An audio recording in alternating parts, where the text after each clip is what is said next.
You're unmuted, go. Okay, ready? Mhm. Good morning, everyone. This is Scott Oldendorf, subbing as chair today.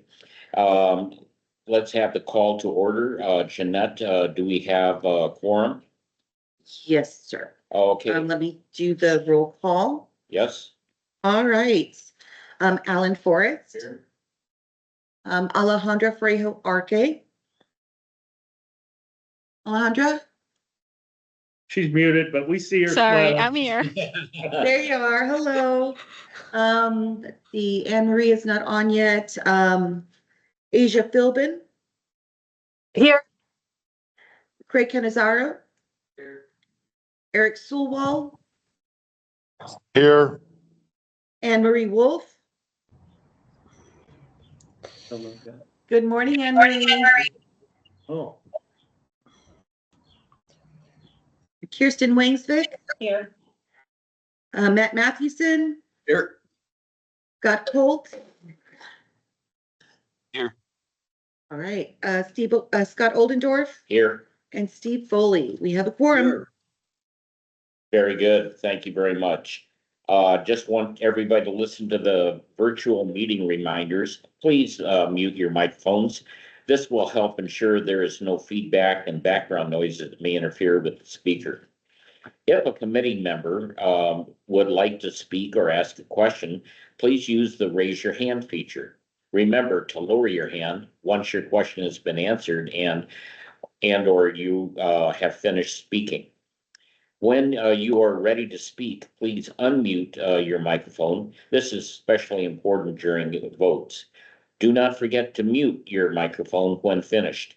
As a reminder, audience members are only permitted to speak during the call to the audience unless called upon by the committee.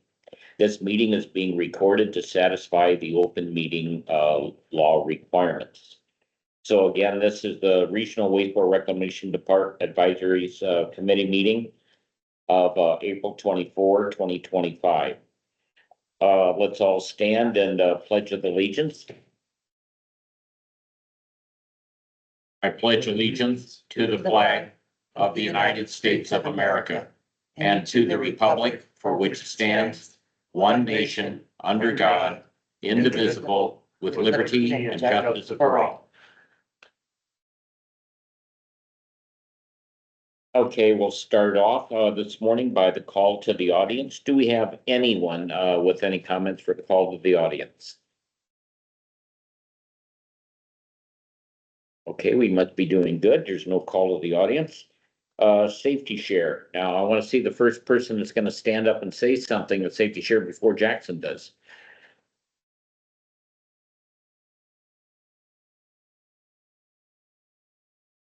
Hey, Jackson, I guess you're on. okay. I'll do the seasonal thing. You know, I was watching the news on weather and they indicated that April is the windiest month in the year typically. And we've had a lot of wind and breezes and still do. So just be careful on doors slamming open, blowing open or slamming shut where your fingers are, whether it's a car door, a house door, or a building door. Just be careful and also be hydrating because it is warming up. So that's it. Just to follow on, the snakes are out. I've seen them around my house just this past week. Some big ones. Yeah. They're hungry. Yeah, they're hungry. They're coming out to eat. Yeah. And just watch your driving around town. Construction projects are starting up or finishing up. School is getting near the end of their season. So just get ready for the seasonal changes. I don't think road construction ever finishes it up. It just moves to another location. It's a moving target. Any other safety shares? Okay. Next, we have the approval of the minutes. Hopefully everyone's had a chance to read the minutes from March 27th. Are there any comments, corrections, amendments, additions? Okay. We have a motion to approve the minutes. Do I have a second? Second. We have a second. Please identify. Steve. You got that who it was? Okay, very good. Thank you. Okay, that's been so passed. Now we jump into They the, have to vote. oh, that would help. Now that everybody has heard the motion and the second, do we have an approval from everybody? Say aye. Aye. I, Do we have any Aye. nays? Okay, No, no names. any nays? Or abstains? Okay, the ayes have it. Next we jump into the discussion action of director's update. He's gonna be covering the SOS program, the HR hiring and recruitment, and the Tucson water differential water rates. Jackson, it's all yours. Thanks, Scott. First time, good morning to everyone. Thanks for being part of this committee and spending your time with us. The SOS program, just a quick update, we're still pursuing getting some modifications to our sewer subsidy for low-income residential customers. We've talked about it. We thought it was gonna be simple as just, let's see if we could align with Tucson Water on what the protocols will be or the criteria will be. And then, we mutually move forward with it. But this, SOS program was actually approved by the board back in 2007. So we will have to go to the board. And even though it's an enhancement of the protocol, we still will need to we'll need to make a public notice of the change, and we'll need to hold at least one public meeting, which is our intent, to hold one public meeting. We don't expect any, we didn't get hardly anybody at all to show up for our public meetings on rate increases. We doubt we'll get anyone to show up if we increase the subsidy program. But I'm gonna recommend that, this committee is welcome to participate in the public meeting when we have it, but I would just say we don't need to have a quorum or piggyback it as a meeting of the RWRAC. And so just know if you're interested and want to be there, we'll make sure you know when and where it is. But we're gonna move forward with it just so we can keep it moving along, and it won't be on the June 17th board meeting like the rate increases will, but we're hoping it won't be, but maybe a month or so right afterwards. And just to refresh your memory in summary, the current program has 3 tiers. One is a 75% discount. The second is a 50% discount on their bill, and the third is a 25% discount. And those people that qualify for each one respectively are, for the highest discount, those at 100% of the federal poverty level. For the middle discount, 125% of the federal poverty level. And then for the lower discount, those at 150% of the federal poverty level. The new proposed direction that we're heading, and we'll be working again, continuing with Tucson Water to try and seek alignment, but we will go to 4 tiers, and they'll still be the 100, 125%, 150% of the federal poverty level. But we're also going to include or extend to the 200% of the federal poverty level. And then the discounts for each of those 4 groups will be 80%, 60%, 40%, and 20%. So that's kind of our intent there. Like I said, we're not anticipating any pushback or issues. We'll still wait and make sure. It will be kind of important, I think, to align with Tucson Water because the Pima County Community Action Agency is the one that qualifies residents for their, what discount they receive. And they oversee it or coordinate it for both Tucson Water and ourselves. And it's a lot simpler if we're all on the same program and protocol. So we'll continue working in that direction, and we'll keep you informed in case anyone wants to be there or participate. But we're not going to make that a requirement. We're just going to try to go as quickly as we can to get all those things resolved. So if there aren't any questions on the SOS, I'll move on to the next one. Jackson, just real quick, that everything you just described, that's consistent with what we did present at the public. That's correct. Yeah, That's correct. even though that doesn't count, it's Right. still, Yep. yeah. Because it wasn't public notice or part Right, of the agenda, right. so yeah, unfortunately, we missed it, that it was a board approved action way back 18 years ago or so, and so now we'll follow the normal protocols, but we're gonna try and fast track it. Okay, item B is just hiring and recruitment. The one thing I thought would be of interest to this group is, with what's going on from the federal administration level, a lot of grants are being removed or eliminated or cut. And the county has a fair number of grant-funded positions. And so obviously with loss of grant funding, those positions get eliminated. So the county's been going through a number of layoffs for, those folks, and there's a protocol to follow, of how much time you have to notify the employee if they're in that layoff group. But for people that are on a layoff list, the rest of the county, if they're interested, if somebody on the layoff protocol is interested in any existing county position that's posted, they don't have to follow the normal recruitment process. They can kind of throw their name in the hat for that position. And then each respective department can either hire them or interview them separately as an independent effort, or throw them into the mix of the regular process, whatever the department wants to do. But, out of our approximate 400 positions, we've been running about 45 vacancies, so over 10%. And, we're just trying to, get down to less than 5%. It's our goal. But we did just offered 2, and I think we're on our 3rd layoff candidate, people from other departments and a lot of them were in the health department, but they've shared an interest in some of our jobs, and we have just hired 2, and like I said, I think we're working on a 3rd one. So that's just something that's going on in the county right now, and we're not the only department doing it. Obviously, wherever they see interest, could be anywhere. And finally, just in case you haven't heard, Tucson Water is once again pursuing differential water rates for unincorporated Pima County customers.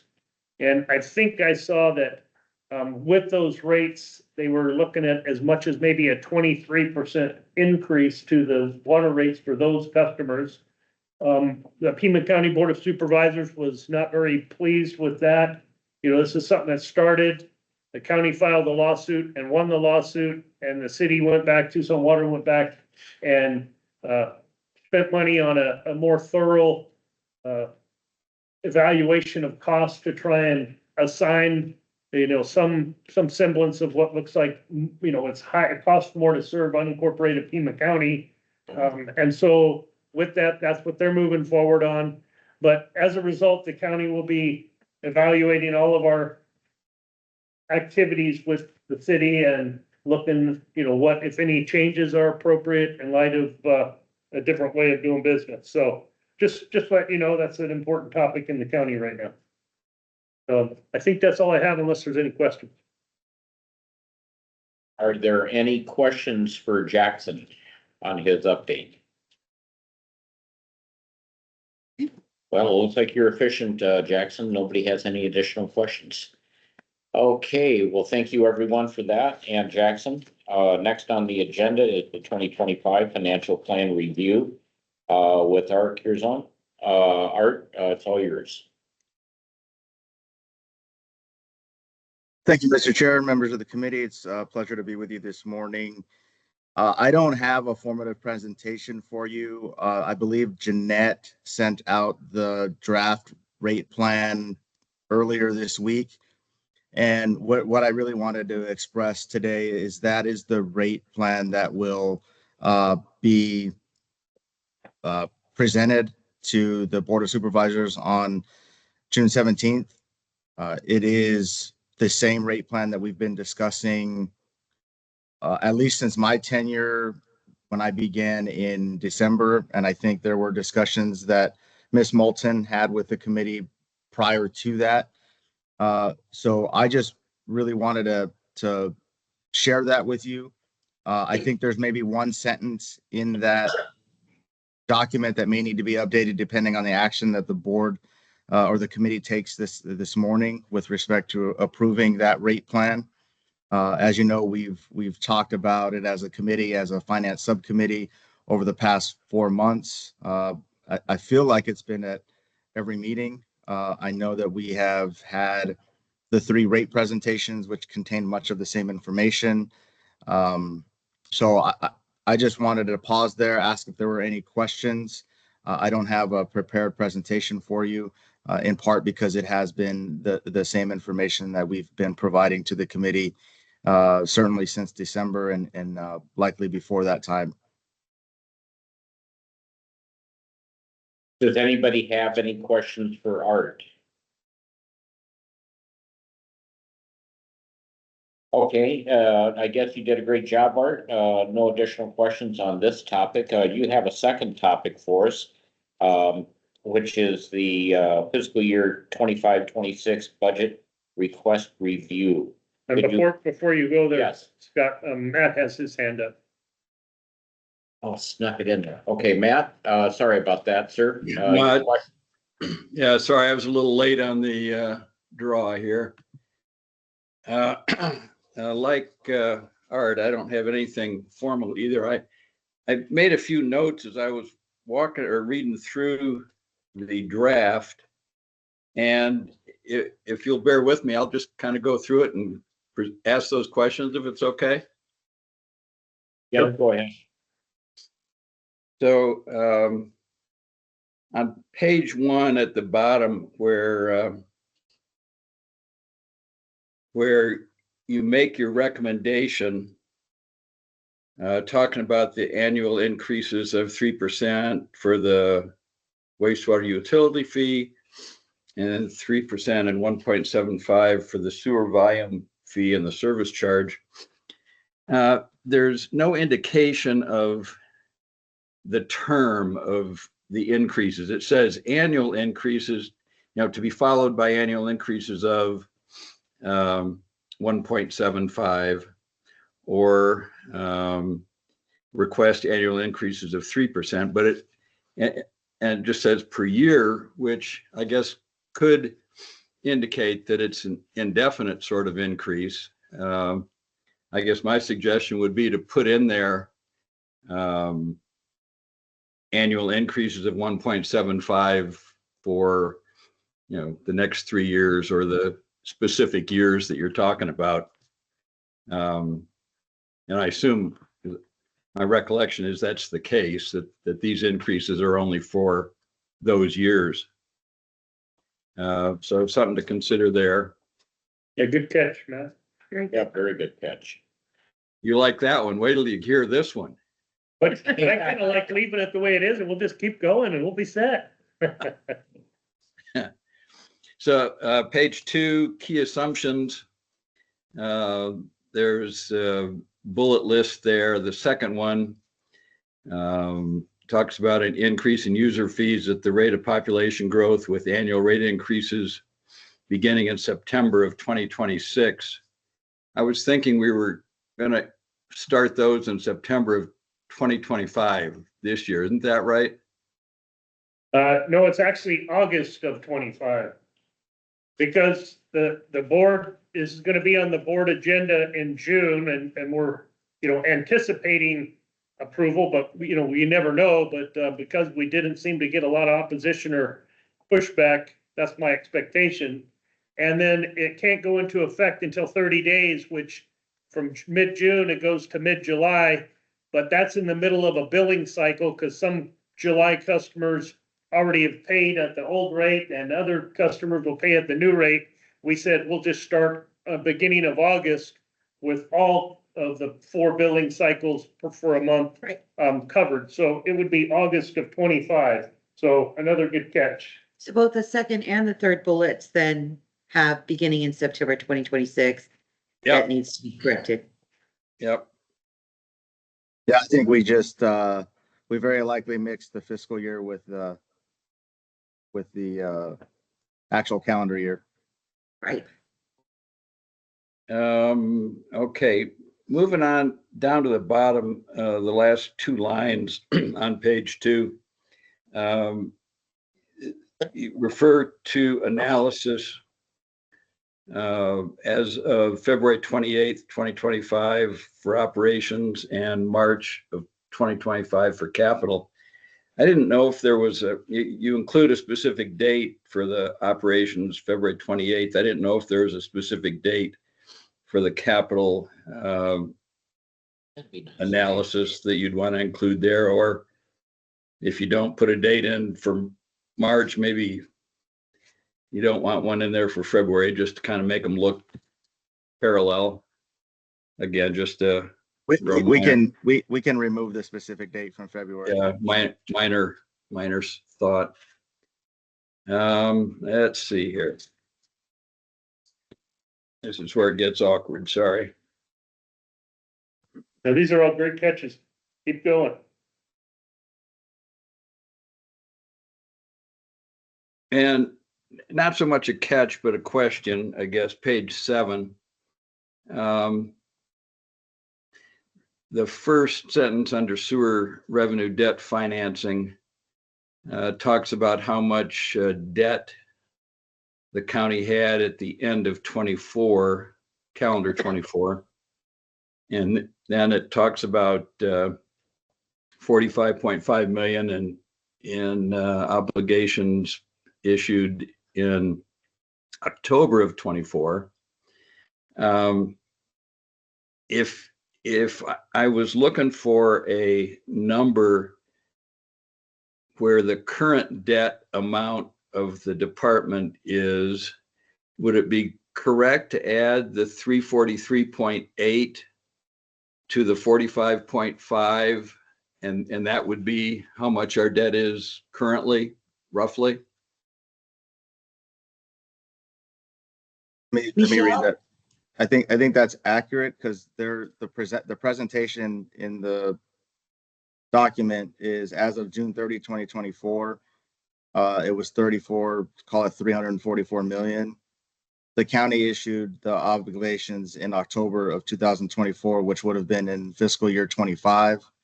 So it does make sense that you need to add those two together to get the total obligations at the end of FY25. But I see Michelle has her hand up. Thank you, Art. I just wanted to clarify.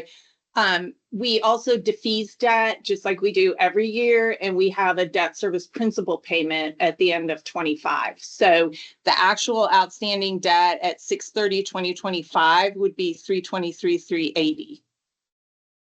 Historically, this is how we presented it. If you want it presented differently, including the fiscal year 25 amount, I can make that change. Michelle, you said the ending debt June 30, 2025 is going to be about 323 million. 323,380. In general, Matt, I'm seeing when I looked at the 5-year outlook that we're spending approximately 80 million total a year, approximately. If it's up and down from year to year a little bit, but around 80 in both, the actual debt service, principal payment, and the defeasance or paying forward. When you add them up, that's about $80 million plus or minus, depending on which year you're talking about. Yeah. So my supervisor asked how much we owed, and I just had a hard time putting my arms around it. But I'm thinking that this gives kind of a rough answer to that question. So thanks. Maybe having finance look at it and see if there's a cleaner way to depict existing debt and the current fiscal year new debt, and then the payments to come up with a total ending, beginning of year balance and end of year balance. Maybe you want to look at that for consideration. It might clarify that for Matt and some of the supervisors. I think it's a worthy of some evaluation anyway. I think rather than my preference would be just to state what the audited numbers are. So at the end of 24, what the audited numbers were that were presented in the audited financials, and we could talk about what's upcoming. If there's an additional question offline about what is anticipated for 25, we can answer that. But we want to be I would rather present in this rate plan as far as what's presented as from an actual perspective, what's been audited. I'm fine with that. Thanks for putting up the document there. That's helpful. So looking at that chart that's there on page 7, and the 4 debt issuances that are kind of captured in the 287 million, are those all 10 to 15 year maturities? That is the plan right now. Yes, sir.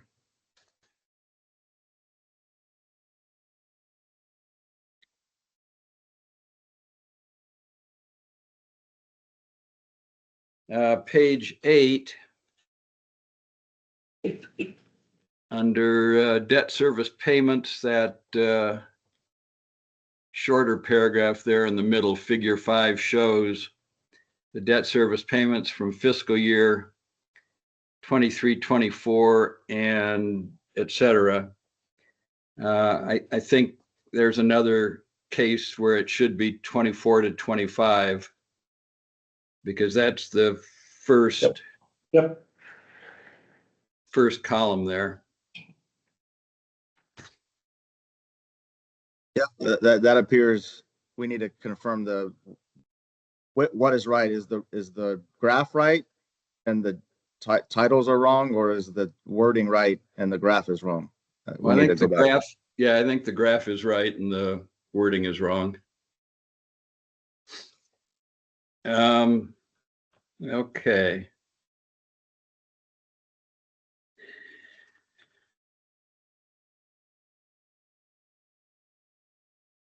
So in the cash reserves and cash balances section, Which page is that, Matt? 9 and starts on 10. page 9. Got it. 9 and 10. So I was trying to get the numbers to kind of line up. We say on page 9, in the first big paragraph under cash reserves, fund will have an estimated 167.3 million, of which 64.5 million is unrestricted. And then doing the math, leaving 102.8 million balance in, I think, the cash reserves. And then going through the next 4 subparagraphs and the amounts there, if I added up the total amounts in each category, the total comes to like 93.4 million. And so I'm wondering, is that supposed to reflect what the 102.8 million is, the total in each of those 4 funds, or are those different things? Is there something else that's added into the 93.4, which is the sum of those 4 categories to result in 102.8, or are the amounts in those 4 categories a little bigger than what it says, which brings us to 102.8, or is neither one of those correct? So I guess what I'm saying is, why does the sum of 1, 2, 3, and 4 not add up to 102.8? Yeah, no, I understand your question. I'll have to get back with you on that. My guess is there are some dollars that aren't captured in the 4 funds that are listed, and that accounts for the difference. But I'll have to get back with Michelle, or unless Michelle wants to provide the response now, because I believe we are looking for direction or action from the committee on this. So Michelle, do you want to respond, or do you want me to take it back and get back to the committee? Sorry about that. So I'm just reviewing it right now. So I think it is what Art was referring to. There's a portion of the debt service reserve that's not being reflected in item number 3. So we'll go ahead and update that to include both sides of the debt service reserve. There's the debt service reserve that's in the outside bank account, and the part of the debt service reserve is in the county controlled account, and this is only counting the outside bank account. So we'll get that trued up so that it's clearer how the two correlate. Okay, thank you.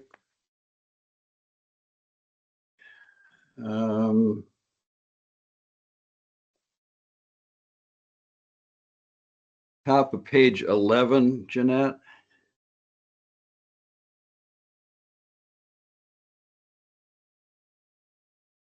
The second line, it talks about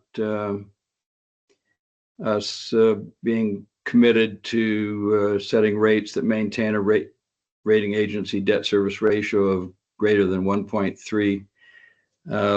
This is kind of minor, but the later in the plan, I didn't make a note of where it says no less than 1.3. That's my recollection of what the committee's policy was, that it should be a debt service ratio of no less than 1.3 rather than a debt service ratio of greater than 1.3.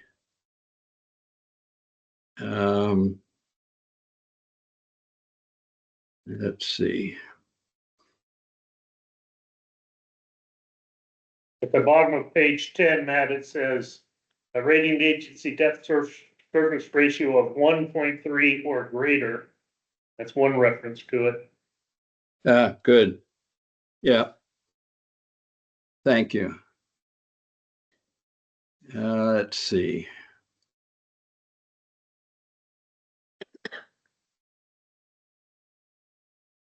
So let me pause there then. Do you want us to revise the sentence on page 11 to read maintain a rating agency debt service ratio of 1.3 or greater? That'd be fine. Or of no less than 1.3. Will do.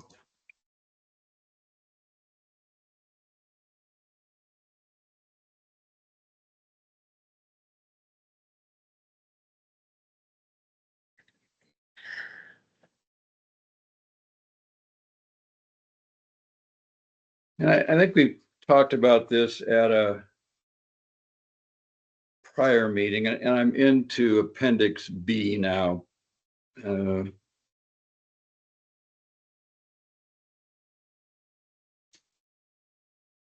What page is that, Matt? Page 15. There we go. But I couldn't remember if it was at a committee meeting or a subcommittee meeting. And I'm trying to see how how we arrive at our ending unrestricted cash balance. And I think we decided that the lines above, that little section above that bottom line, so to speak, doesn't directly weigh into the computation of those numbers. And trying to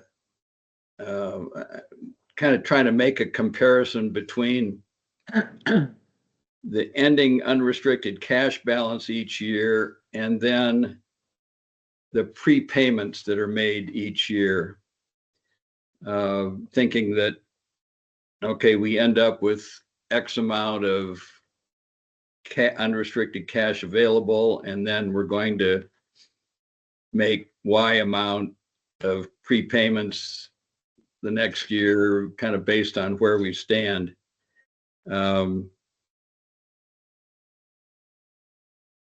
And let's see, I think we talked about doing a kind of a separate analysis or presentation of, you know, how that math is arrived at.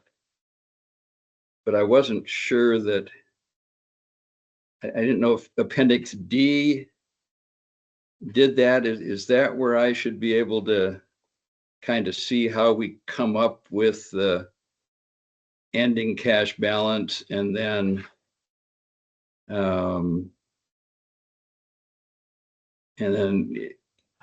kind of compare or relate the prepayments to those numbers? Is that making any sense at all, or am I just kind of? Michelle, you have your hand up? I didn't know, Art, if you want to take that or if you want me to. No, I didn't hear a question until the very end, so I was waiting to let Matt finish. But I do recall us the request to come in to do that analysis. It does seem like Appendix D does tie back to the dollars that are presented on the ending unrestricted cash balance on the spreadsheet. So it does appear that we did hear that ask, but I'll let Michelle chime in. Yeah, I just wanted to clarify. I think we had walked through this before. The way you would get to the 64 on the rate workbook is you have an $86 million beginning cash balance that came forward from the prior year. You have a net activity in the current year of 4.2 million negative, which is the sum of, we had the revenues came in at 191, the expenses were 103, that gets net revenue of 87. If you take the 87 minus the debt service of 63, you get 24. You take the 24 and take out the transfers out for the defeasance and the change in the assets and liabilities on the balance sheet. That's how you get the -4. So it's 86 million minus 4 minus 17, which is the change in the capital project balances. So when we're talking about the change in the restricted cash, this is whether or not what we spent on CIP capital exceeded the amount of debt we issued, and what the change was in the proceeds balances. So it's 86 minus 4 minus 17 gets you to 64. Gotcha. Thank you. And then how do you decide then how much of that to use for prepayments?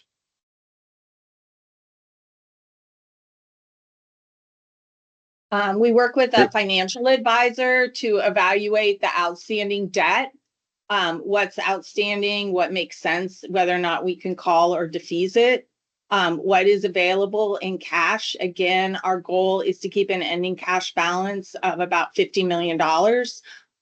So based on that, that's what those assumptions are in the out years for the defeasance. The reason it goes below 50 million in the out year is because I know Ellen, had a discussion with everyone about this. At that point, we're so far out, we don't really know where things are going to be, right? There's a lot of moving pieces and parts. So it's just, we're more concerned initially in the first couple of years, what things look like, knowing that things can change. We've got, potential issues with tariffs right now that can impact our operating and maintenance costs and our CIP costs. We've got changes potentially in interest rates in the next years that could impact our interest revenue. So we're more focused initially on these first couple years.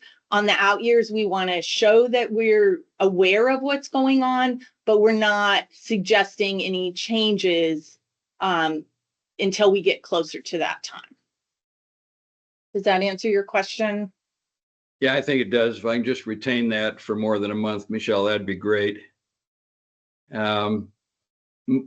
looking at Appendix D again, page 19. Up at the top, it refers to the fund cash position, assuming prepayment of 83.2 million. The 83.2 million, is that what's, and I didn't do the math. I'll just ask, where does that number come from? Is that the total of the next 4 years of suggested prepayments? Yeah, I believe that has to be the cumulative total of what is projected to be prepaid, right, Michelle? Yes, and I'll confirm that. That would be a big number in 1 year. So I guess the next 4 years, to me, it looks like totaling 62.2. So maybe it's, but then if you add the 27.3 for this year, that puts us over 83.2. Matt, can I interrupt and just confirm which page you're on? Yeah, So Matt, You're we're on- looking at the rate workbook, and it's only the defeasance amounts. It's not the other operating transfers or anything like that. It's not the debt service reserve transfer. It's only the prepayment. So it's the rows that are the prepayments. So it's not 27 in fiscal year 25. It's 17.9. I don't see 17.9. It's on the big spreadsheet. Which page, Art, please? Appendix B. I don't know what page it is. Oh, B, of the okay. PDF. I thought we were on D, I'm sorry. And I was getting really confused. yeah, we needed to bounce back. Okay.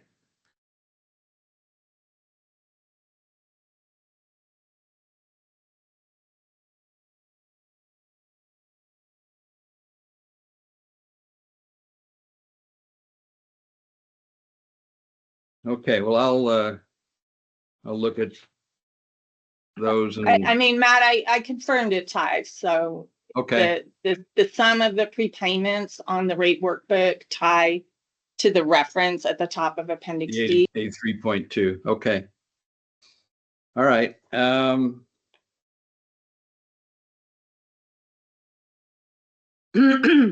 then I think coming to a close here, on that chart, go back to D on 19, Jeanette.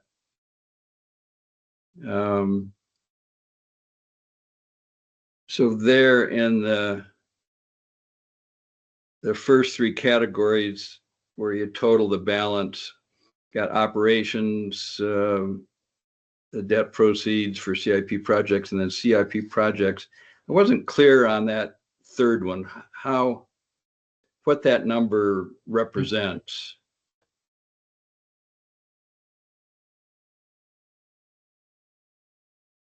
So it's the cash balance on the CIP project. So sometimes this is a timing issue where we have funded the projects, but the actual expense hadn't cleared the bank. We also have some projects that get pre-funded. So, I mean, I'm not sure what the ask is, if you're asking to get the list of projects that make up the forecasted answered. balance. No, you answered just basically, where does that number come from? What does it represent? Right. And then we also have like the contract retainage as part of that. Okay.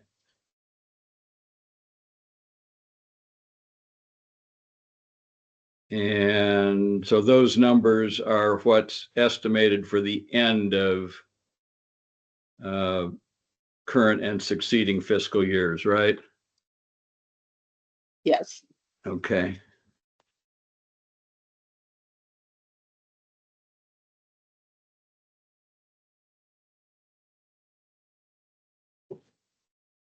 And then the last page, page 20.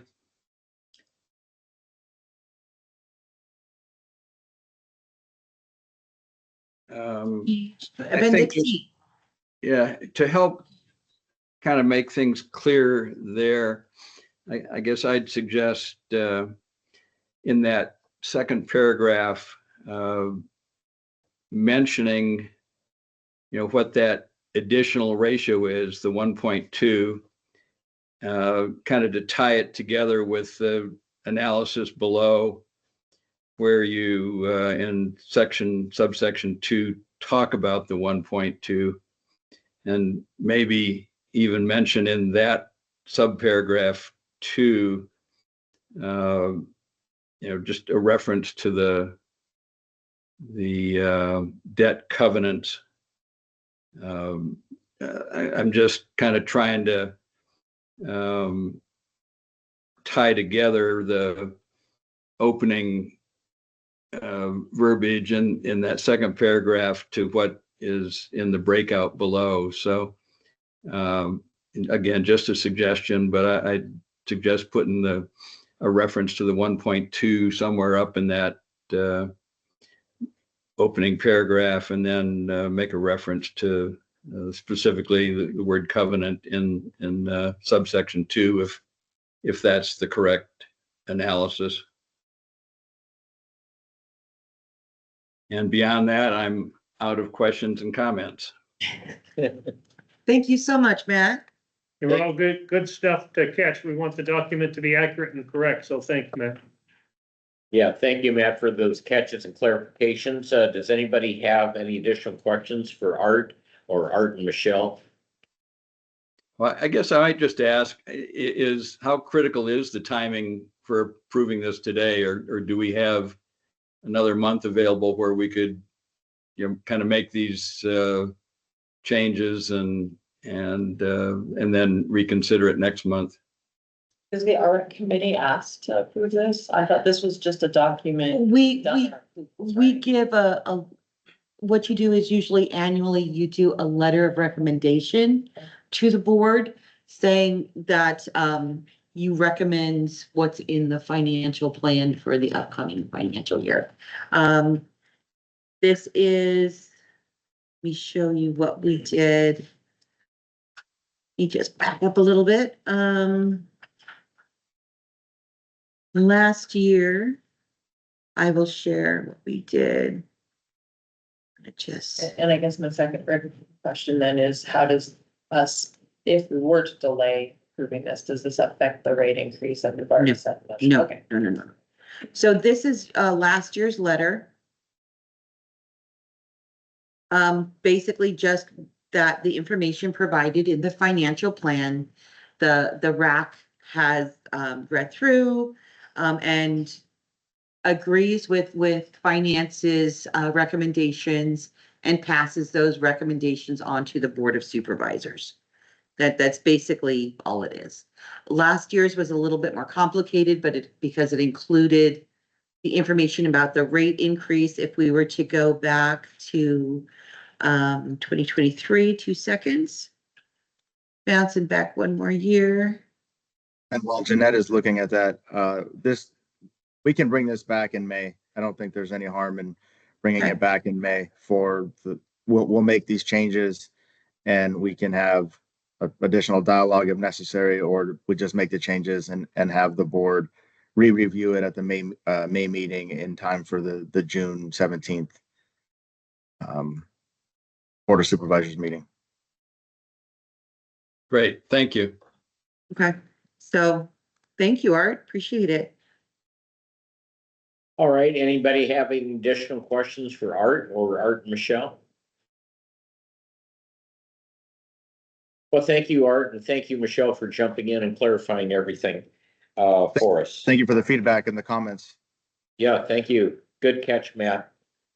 Okay, next on the agenda is the Roger Road reuse assessment update with Kimberly Thanks. By Kimberly, you're up next. Just a moment. Mr. Chair, Jeanette, I just want to make sure that we covered did the committee have any questions on the budget, FY26 budget update? I just want to make sure before I excuse myself from the meeting. Sure. Any questions on the budget? Okay, Art, I guess you've got your release papers. I don't know what the intent of the agenda item is, but what I can tell you is the FY26 County Administrator recommended budget will be released tomorrow. Today's the 24th, right? Tomorrow. The board will have about a month to review it. At this point, I don't believe there is an agenda item on May 6th to discuss anything related to the budget. And they will take action on adopting the tentative budget, which sets the ceiling for the county on May 20th, with then final budget adoption. I think it also scheduled on the 17th agenda item. So it appears that I will be quite busy on June 17th. Matt? Yeah, so did we get anything that outlined the latest budget numbers, or are we just kind of going with the flow here? I wasn't aware of an additional ask yeah, I don't know if Jackson shared with you what his final budget numbers are or were, but my understanding is the budget numbers that were submitted by Jackson are incorporated in not only the rate plan, but those were incorporated in the recommended budget that the Board of Supervisors will receive tomorrow afternoon, hopefully. So not sure if you were expecting additional documentation or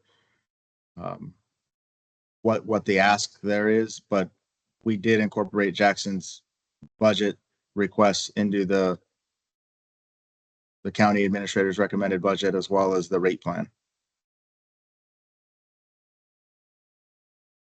Jeanette, do we need to do anything for Art on the agenda for next month?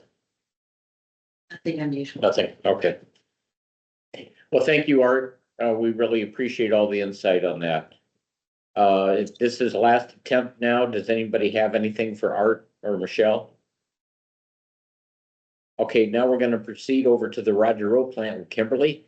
Thank you, Kimberly. Go ahead. Good morning. Thank you for the opportunity to share with you about the latest work at the property. I think I presented about a year ago about the grant we received from EPA to do asbestos and lead-based paint abatement at the property.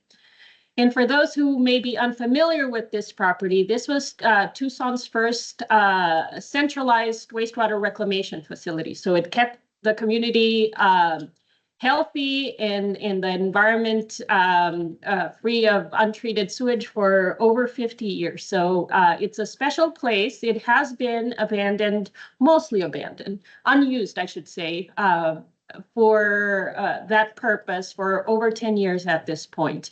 But it is a fantastically located property. It's smack on the banks of the Santa Cruz, next to other parklands, including the Sweetwater Wetlands and the Danny Lopez Park.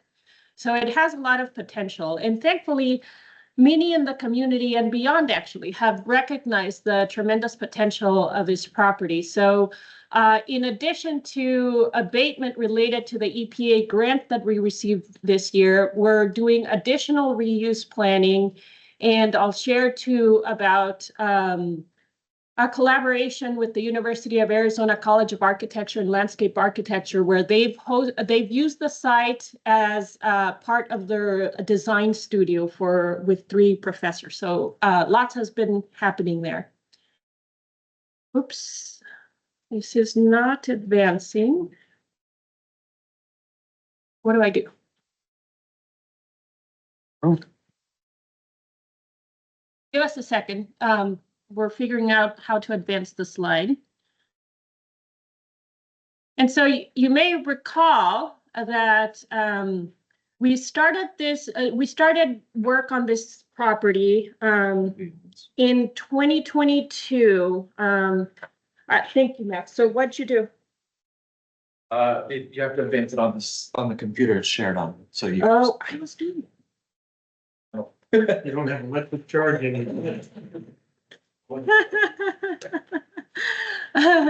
So we began work on this property back in 2022 when we started communicating with EPA and ADQ. They were very interested in helping us, and they did deliver.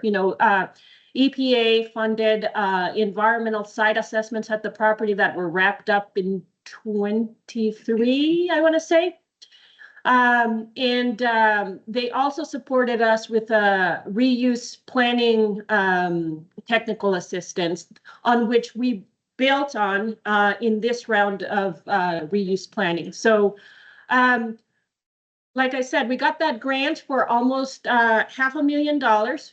I didn't do that last year.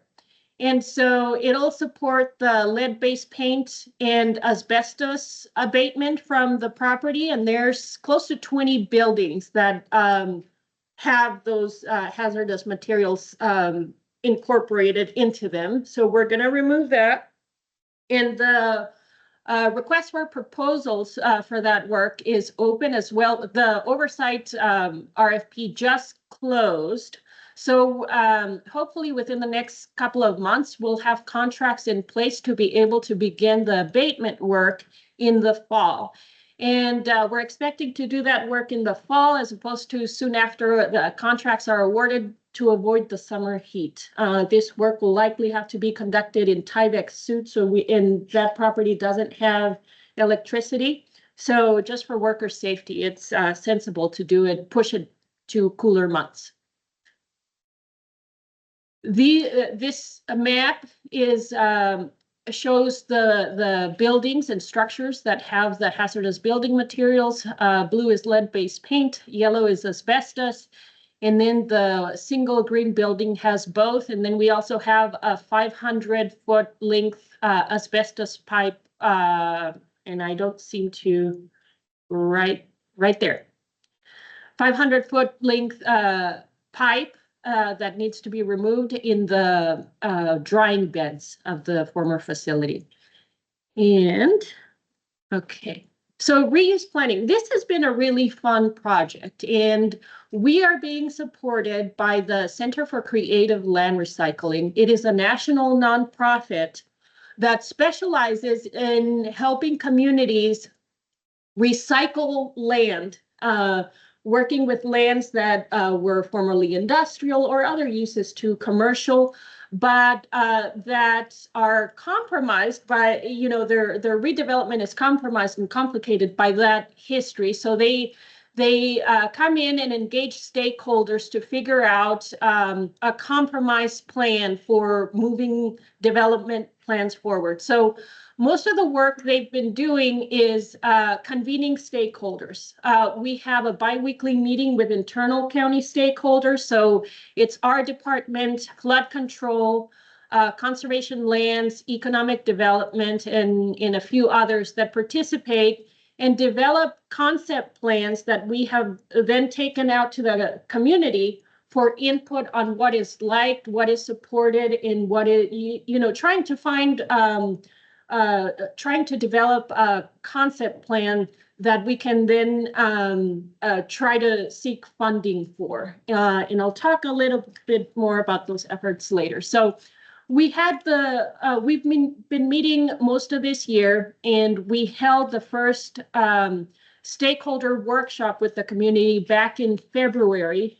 And we went to them with 2 plans that the flood control district helped us come up with. So this has input from all county stakeholders. And I already went through this. So the process that the Center for Creative Land Recycling uses, to convene stakeholders and design concept plans, they call it vision to action. So I wish I could blow these up a little more, but these are the 2 concept plans that we went to the community with in the first workshop in February.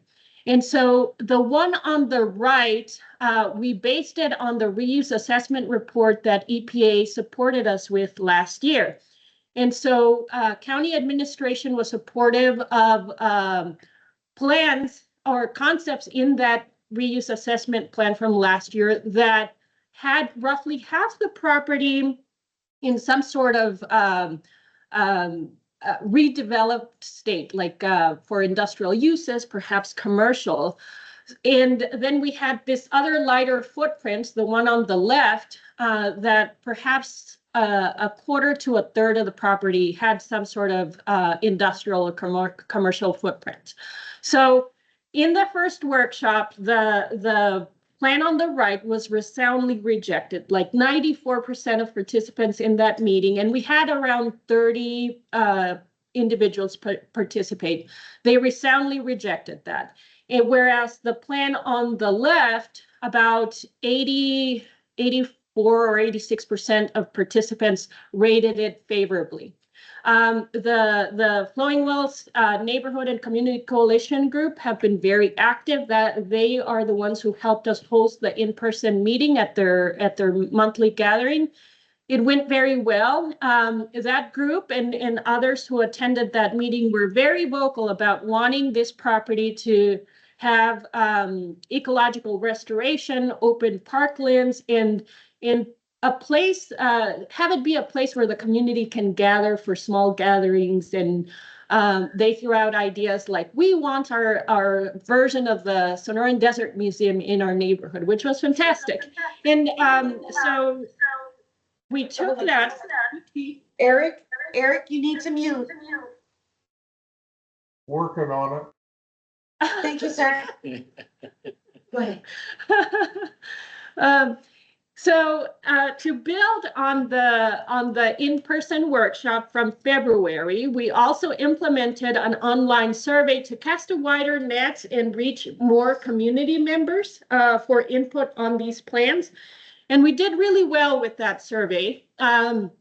We had close to 300 participants chime in about what they wanted.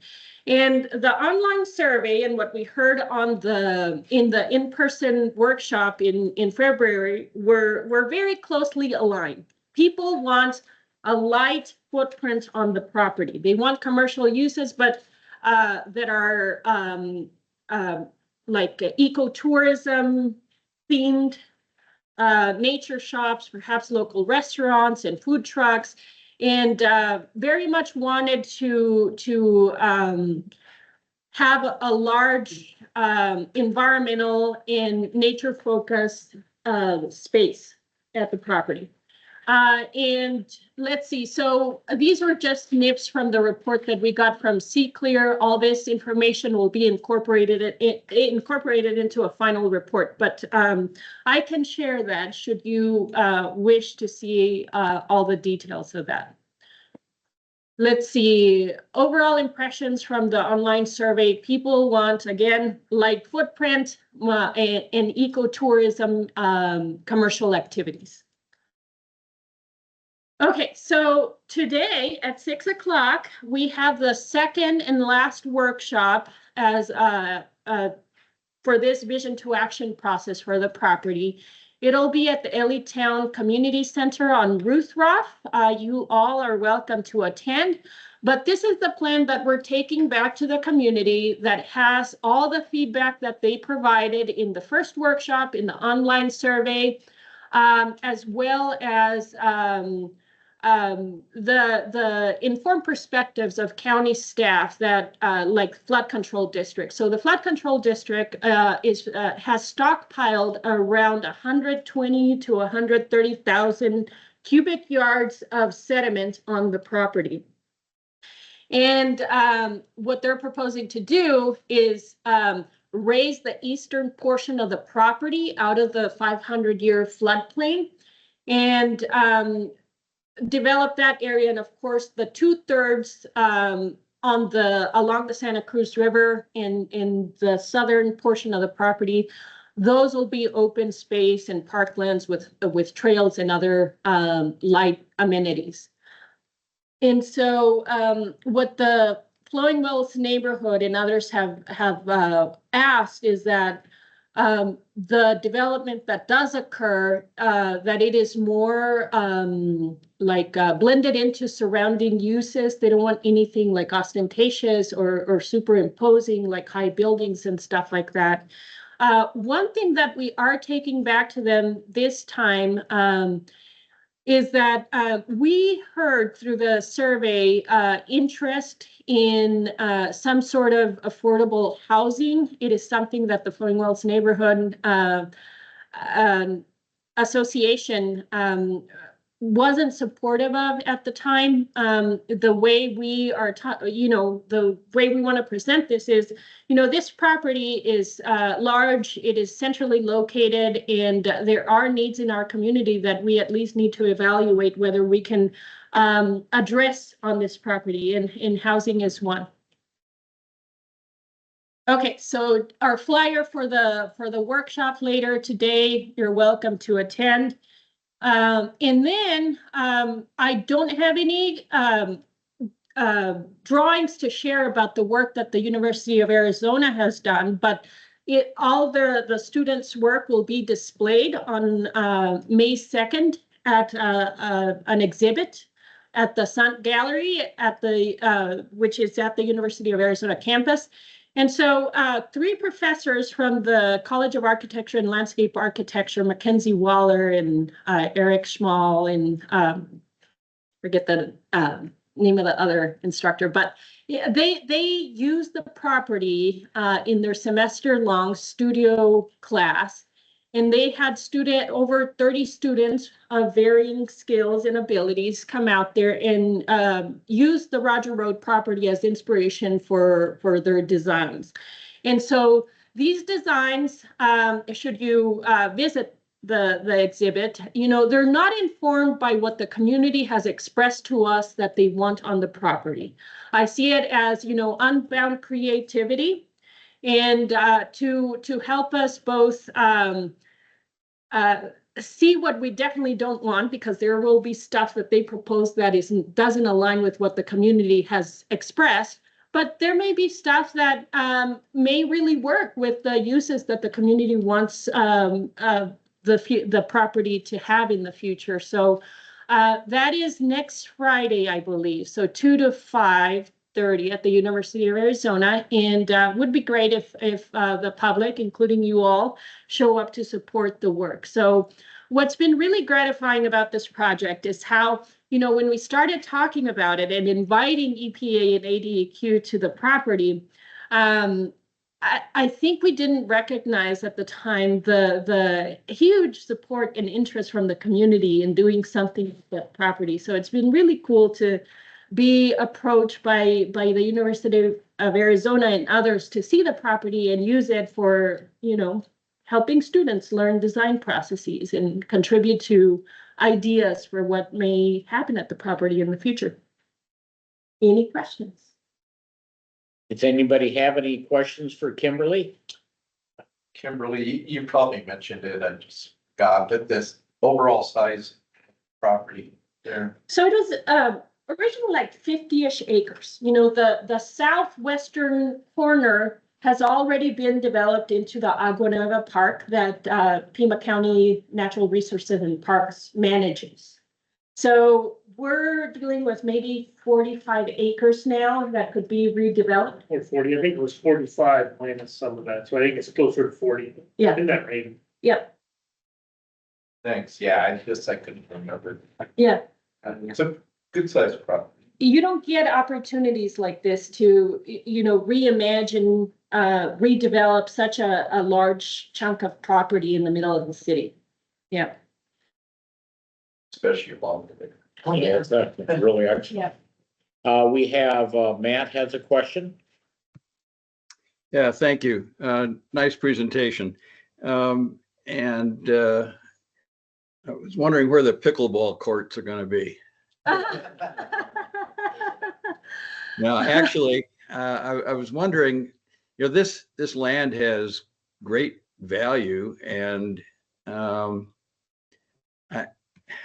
don't know how it's owned, but I would guess the department owns the land, and that means the enterprise fund. Will the enterprise fund receive any monetary benefit for the value of the property that's going to be either utilized by a general fund agency like parks, or will be procured by some commercial entity? um, what, if anything, will wastewater benefit financially from in all these transactions? Yeah, I think the main benefit for wastewater is elimination of the liability and all the work that would have to go into it. When we looked at this back at the beginning of RUMP, we looked at the land value versus the cost to remove structures and make it usable or functional, and it was a losing proposition. So to be honest, we'd be happy to turn it over to a benefit for the community and other opportunities like economic development as well in the community and walk away from it. So that's really the benefit, but it's not like somebody's gonna pay us for it. It's just our contribution to getting out of that place. Okay, And, just out of curiosity, I think I remember a year ago talking about some of the historic buildings, like the admin building that were old and red, and, the brick ones. Do the current plans, are they keeping some of those for historical Yes, purposes? yes, those are protected by the National Historic Preservation Act. Oh. And so it's the admin and control building and the original plant, which are those huge rectangular tanks immediately to the north of the control building, as well as two clarifiers just west of those long triangular ones. And the recommended options, what's the idea? So we don't have to keep them untouched and as they are. We would have, so part of the plan that we proposed in a grants application to EPA that is pending, who knows if it'll get funding, it would be delightful if it did. But just to keep them as educational exhibits, I think, Museum. yes, talking about the water, tying it to the, public health benefits and the environmental benefits of the process and all that. But there's also been ideas of using some of those underground basins in some sort of agriculture function. Maybe at that exhibit, the students will have creative designs, that make that more, I don't know, credible or just, fill in the blanks in their imagination. Yeah. I think we'll turn one of the old clarifiers into a wishing well, and you throw your coin in there, and that's how we'll get some revenue, Matt. We'll go clean up the pond every so Well, often. I remember Deputy Director Steinweiler's, being with all the pipelines that he had. So I don't know, you could make a museum with some of his stuff from wastewater. Yeah, and in addition to the more contemporary historic features on the property, there's extensive archaeology. Yeah. So that's also something, that will inform, Yeah. How the site is redeveloped and so forth. Yeah. Well, it was just curiosity. Thank you Yeah. so much. You're welcome. Thank you. Thank you. Are there any additional questions for Kimberly? All right, I Okay. can forward the presentation to committee members after the meeting. So y'all have it.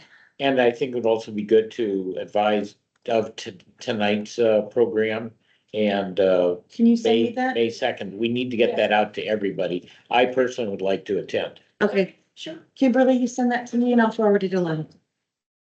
Thank you, guys. Okay, one last attempt. Any additional questions for Kimberly and the Roger Road reuse plan? Okay, excellent. Okay, next on the agenda is the 24-25 period 9 expense revenue summary with Isai. Good morning, everyone. Thank you. Oh, they're Good pretty morning, here. Isai.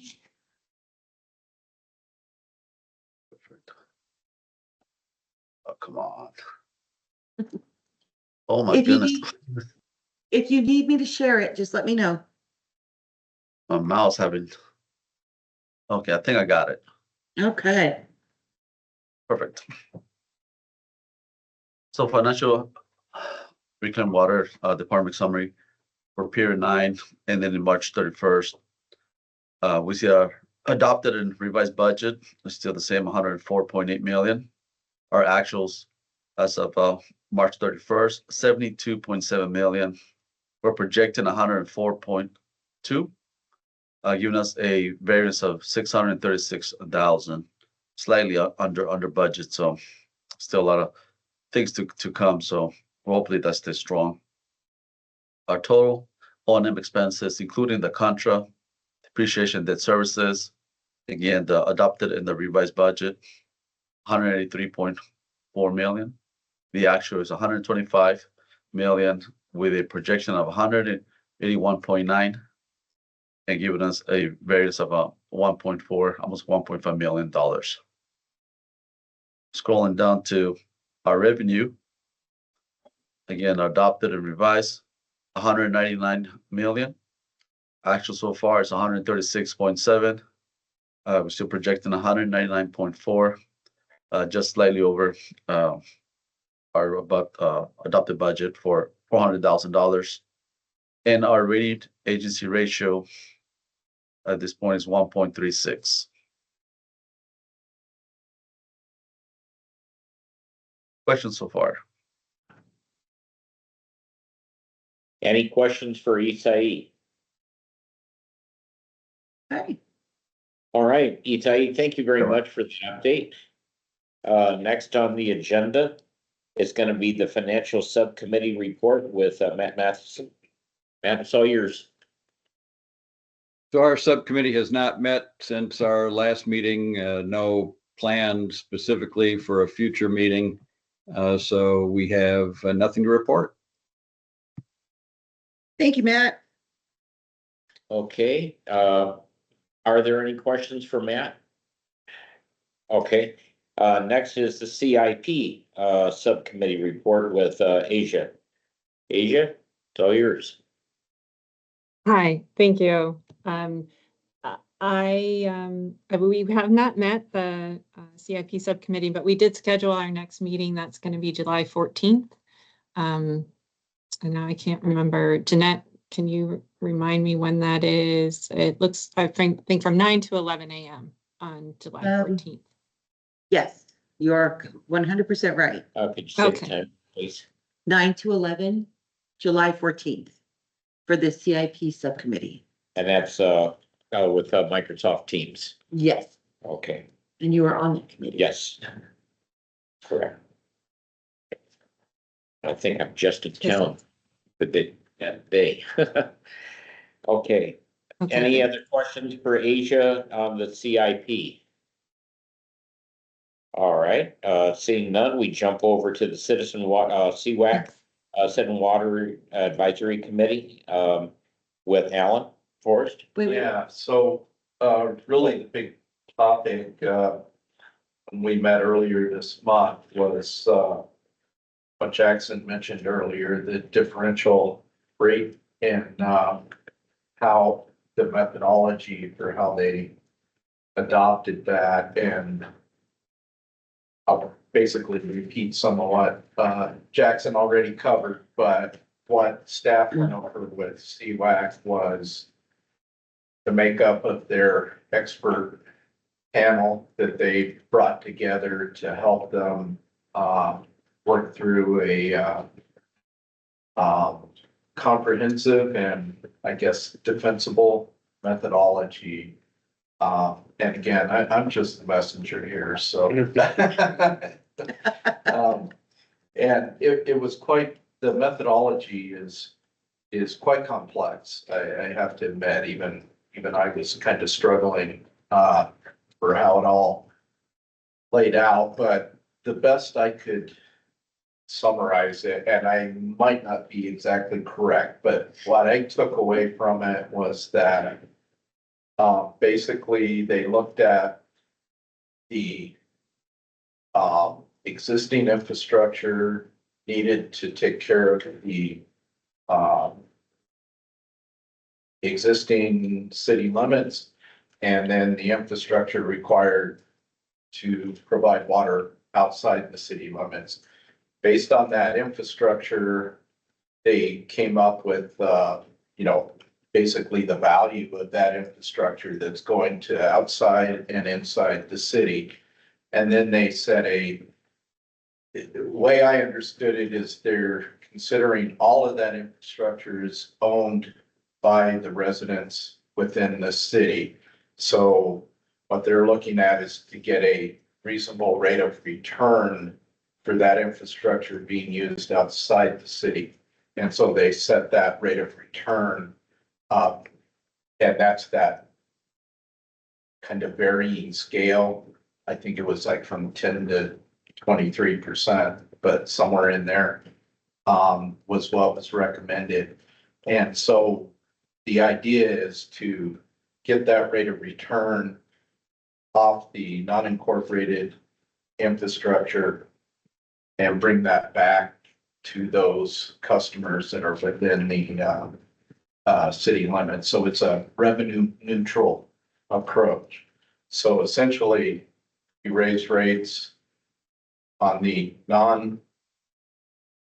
city residents, and you reduce rates on the city residents to balance out, so it's revenue neutral.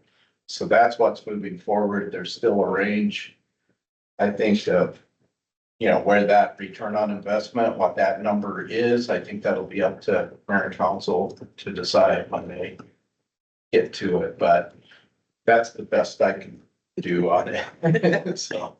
That's like take from the poor and give to the rich or something? Yeah, So never mind. exactly. That's how I understood it, so. Thank you, Ellen. Matt has a question, Alan, or for Alan? Yeah, thank you, Alan. As I recall, last time the city was considering this, there would be no impact on reclaim water rates. Is that still the case currently? I believe so. I don't remember any discussion of reclaimed water rates in this discussion. Okay, thanks. Any additional questions for Alan and CWAC? Okay, hearing none. Thank you very much, Alan. Next on the agenda is future agenda items. So does anybody have any future agenda items to add for Jeanette?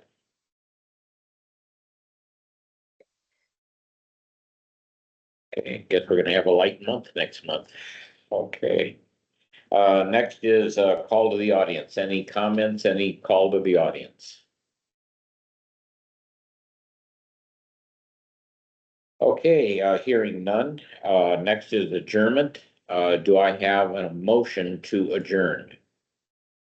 So moved. We got a motion. Do I have a second? Second. Gotcha, Steve. Thank you. And all in favor, say aye. Aye. Aye. Any nays or abstains? Okay, next agenda or next meeting for everyone is gonna be on Thursday, May 23rd. We're gonna be going over the director's update, the personnel and key performance indicator update with Jackson, open meeting laws with Bobby Yu, and the fiscal year 23-24 budget expense and revenue report period 10. That should be 24-25, right? No, No, it's 23. it's 24, 25. What are you looking at? Right here. 24, 25. What are you looking at? I got a 20. Oh, I'm looking at an old one. Okay, anyways, also included will be the final review of the financial plan, so you guys can, vote to do the letter of support, okay? Very good. Thank you, everyone, for attending. We'll see you next month. Thank Thanks, you Todd. all. Thanks, everybody. What gives this? You probably grabbed it, yeah. Yeah. Just from, It was September. that is really weird. That's an old one. Yeah. Hey, It's moving I too. do not.